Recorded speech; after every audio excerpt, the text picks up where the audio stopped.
ఆ endowment department నుంచి వచ్చిన కోటాను కోట్ల రూపాయలు మీ పర్సనల్ అవసరాలకు, ఆస్తులకు దేవుడి ల్యాండ్లు అమ్మేసుకుంటూ ఉంటారు, దేవుడి నగలు అమ్మేసుకుంటూ ఉంటారు, ఎవరెవరో ఇచ్చిన కిరీటాలు అన్ని అమ్మేసుకుంటూ ఉంటారు, గుటుక్ కుటుక్కు శ్వాహాలు చేస్తూ ఉంటారు.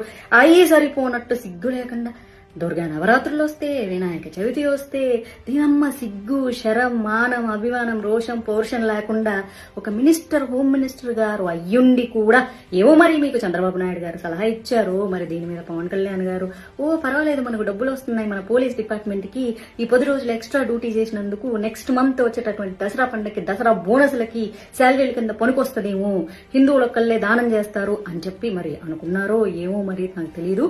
ఇప్పుడు నన్ను Pawan Kalyan fans, Chandrababu Naidu fans, TDP fans అందరు వేసుకుంటారు. మా బీజేపీ కూడా అలయన్స్ ఉంది ఆంధ్రప్రదేశ్ లో.